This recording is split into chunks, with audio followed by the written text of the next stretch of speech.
Assalamualaikum warahmatullahi wabarakatuh. Om Swastiastu, Namo Buddhaya, salam kebajikan untuk kita semua. Selamat pagi, Ibu-Ibu. Pada kesempatan kali ini, perkenalkan, nama saya Lulu Uljannah.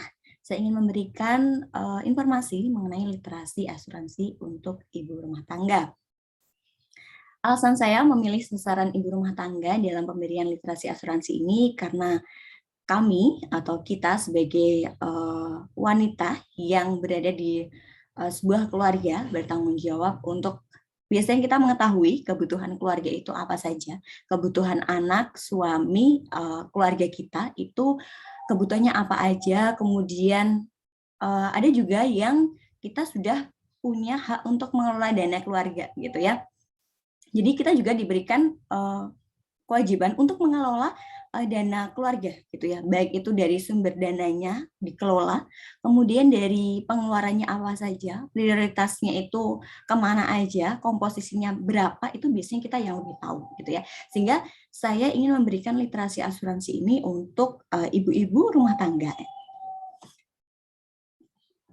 Oke, selanjutnya kita coba lihat di sini ada beberapa kejadian yang tidak terduga gitu ya. Misalnya yang pertama ini ada kebakaran rumah.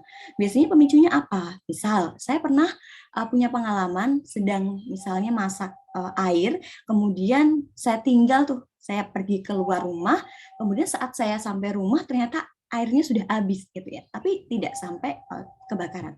Cuma kejadian ini atau kondisi ini sebenarnya bisa memicu adanya kebakaran. Gitu.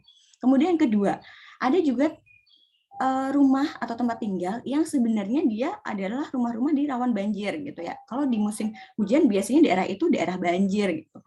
Atau kejadian sakit. Kemudian kemalingan.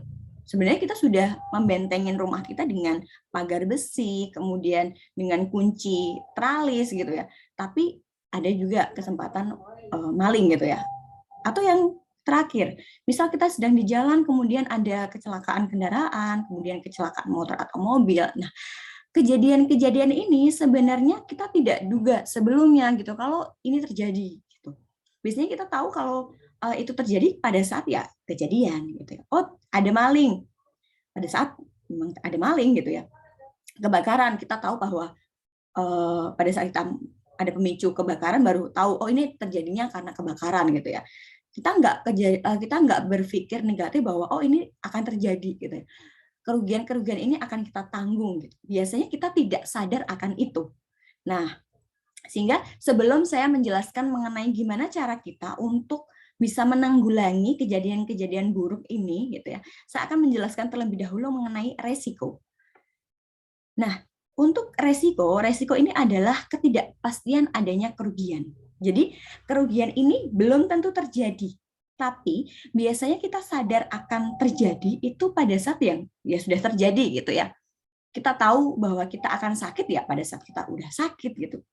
Kemudian kita tahu kalau misalnya ada kecelakaan pada saat ya sudah terjadi kecelakaan, bukan yang oh kalau saya mengendarai kemudian pada saat saya kebut-kebutan kemudian itu bisa memicu terjadinya kecelakaan. Ya betul, banyak orang yang sadar akan itu, tapi banyak juga yang enggak gitu ya. Jadi taunya pada saat sudah terjadi.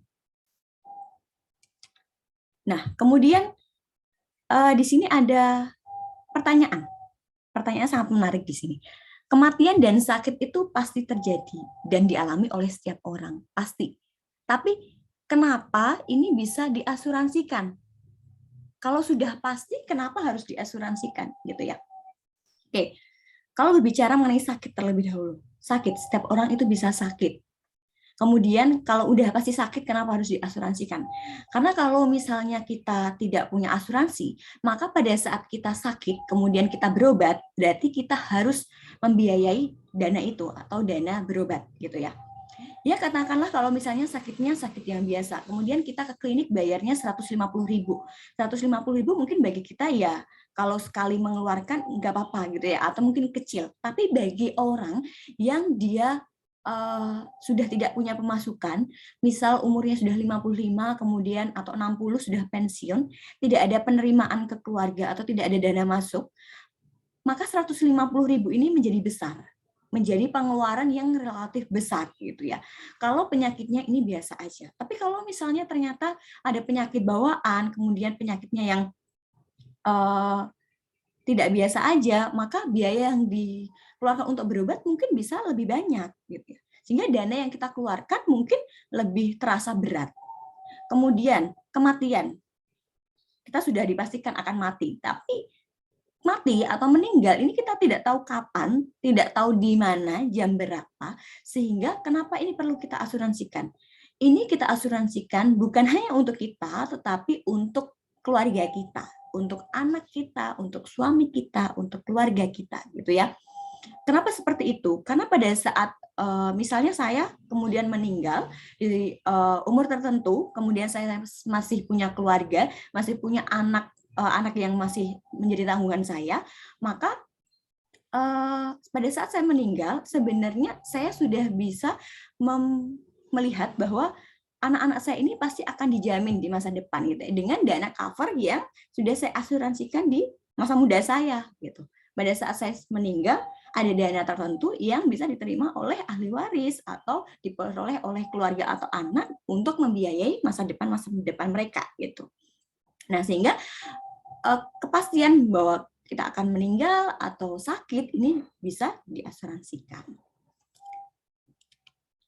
Nah, berbicara mengenai asuransi, tadi kita banyak mendengarkan atau berbicara mengenai asuransi. Asuransi itu berasal dari kata assurance yang berarti jaminan atau perlindungan.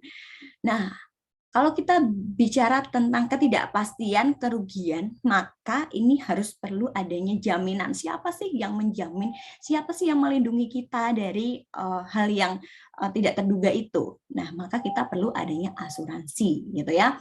Asuransi banyak macam, ada yang jiwa, ada yang umum. Mungkin kalau kita bisa breakdown lagi, ada yang untuk pendidikan, kesehatan, kecelakaan, gitu ya. Nah, banyak jenis asuransi. Ibu-ibu bisa nanti datang ke lembaga asuransi gitu ya, bisa bertanya mengenai komponen pembiayaannya berapa, kemudian jenis-jenisnya apa aja, itu tergantung dari kebutuhan kita gitu ya. Kemudian kita bisa lanjut ke manfaat. Kalau kita sudah tahu bahwa tadi ada resiko, ada ketidakpastian di sana, ada kerugian, kemudian kita lindungi dengan asuransi. Sekarang kita mau tahu manfaat asuransi itu untuk apa aja. Yang pertama, akan memberikan rasa aman dan perlindungan untuk keluarga kita. Pada saat kita tahu bahwa kita butuh untuk asuransi pendidikan, asuransi kecelakaan, asuransi kesehatan, maka sebenarnya pada saat hal yang negatif atau tidak baik itu terjadi, itu kita sudah dilindungi dengan asuransi, gitu ya. Kita lebih merasa aman kalau suatu saat ada sakit sudah di cover, gitu ya. Kemudian yang kedua, mendistribusikan biaya dan manfaat lebih adil. Maksudnya apa? Pada saat kita membayar premi asuransinya lebih tinggi, maka manfaat atau komponen-komponen yang di-cover biasanya akan lebih banyak. Kemudian memberikan kepastian. Kalau misalnya kita terjadi sesuatu yang tidak baik, maka pasti sudah akan di-cover di komponen asuransi itu. Yang keempat, sarana menabung untuk asuransi jenis tertentu. Contohnya apa? Contohnya asuransi pendidikan. Kalau kita lihat pendidikan itu sebenarnya kita bisa gitu ya menabung sendiri di rumah gitu ya. Ini untuk dana pendidikan anak saya, setiap bulan saya masukkan 500.000. Tapi biasanya naluri kita, kalau kita sudah lihat saldo yang besar, itu bisa kita ambil sedikit aja deh gitu ya. Kita ambil dulu sebagian gitu. Nanti saya akan masukkan kembali, nabung lagi. Nah, kalau di asuransi pendidikan, maka kita dituntut untuk rajin, dituntut untuk membayar setiap bulannya gitu. Dan ini tidak bisa diambil sesuai dengan timeline-nya. Oh, ini bisa dicairkan saat anak umur 17 tahun atau anak saat mau masuk kuliah gitu ya. Sehingga ini adalah sarana untuk menabung. Ada juga jenis asuransi yang sebenarnya dia kombinasi gitu ya dari asuransi itu sendiri pelindungan maupun investasi atau menabung. Ada juga. Jadi banyak jenis dari asuransi. Kemudian menyebarkan penyebaran risiko. Maksudnya apa? Kalau kita sebagai pembisnis, kemudian kita mungkin ibu rumah tangga punya usaha homemade, kemudian kita tahu bahwa usaha ini bisa saja di kemudian hari tidak laku atau ada kerugian atau kebangkrutan, kita tahu akan itu. Maka kenapa ini perlu diasuransikan? Karena kita ingin membagi-bagi gitu ya, membagi-bagi resikonya ke pihak lain gitu. Sehingga pada saat terjadi hal yang tidak baik, maka yang nanggung tidak hanya kita, tetapi yang nanggung dari pihak asuransi. Sehingga apa? Poin keenamnya adalah meningkatkan kegiatan usaha kita. Maksudnya apa? Pada saat kita sudah ada perlindungan atas usaha kita, kita tinggal fokus aja ke operasional kita. Kita fokus untuk meningkatkan pendapatan kita, meningkatkan laba kita gitu ya. Pada saat nanti terjadi kerugian, sudah ada yang nanggung. Kemudian yang ketujuh, hidup jadi lebih tenang. Kenapa? Karena kita tahu bahwa dengan resiko-resiko yang akan terjadi sebenarnya sudah dilindungi gitu ya, sudah ada perlindungan atas itu. Sehingga kita hidupnya lebih tenang, lebih nyaman gitu ya. Dan yang kedelapan biasanya akan digunakan juga untuk jaminan kredit. Contohnya pada saat Bapak Ibu mengambil sebuah KPR untuk rumah, biasanya untuk kreditnya itu sudah termasuk di asuransi gitu ya, diasuransikan. Untuk apa? Pada saat misalnya saya mengambil rumah kemudian KPR suatu saat nanti saya meninggal, maka kalau masih ada biaya untuk KPR-nya itu bisa dianggap lunas gitu ya, tidak dialihkan kepada ahli waris. Nah, ini bisa digunakan sebagai jaminan kredit.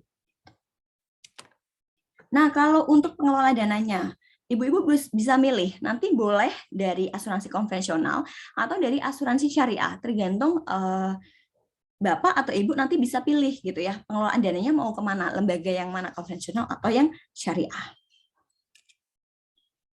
Nah, ini adalah masuk ke dalam ranah pengelolaannya gitu ya, manajemen keuangan untuk asuransinya.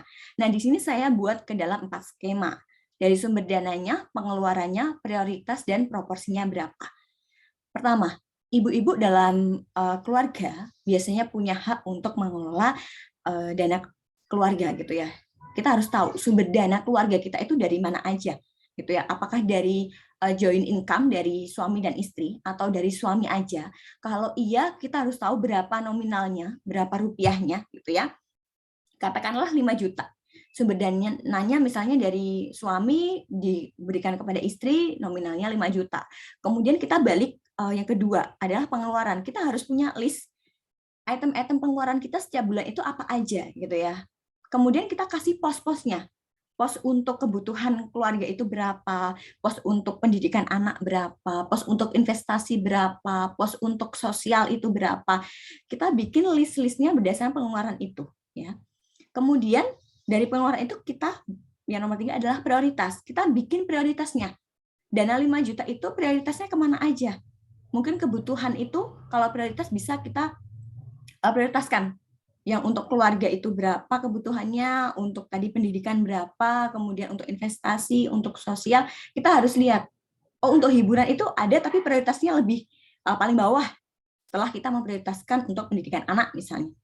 Baru setelah itu kita bikin proporsinya. Nah, ada juga dari manajemen keuangan untuk keluarga itu pakai yang 50 30 20. Jadi 50 untuk kebutuhan, 30 itu untuk investasi, 20 untuk sosial dan yang lainnya. Maka kita harus tahu dana sisa boleh, atau kalau kita untuk asuransi ini kita prioritaskan, maka kita harus kasih berapa persen untuk dana asuransi.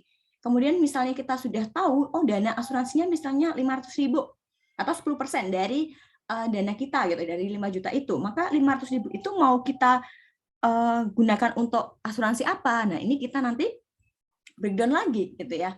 Asuransi yang kita prioritaskan asuransinya apa? Oh, mungkin asuransi kesehatan, kemudian asuransi jiwa gitu ya. Ini kita prioritaskan dulu gitu ya.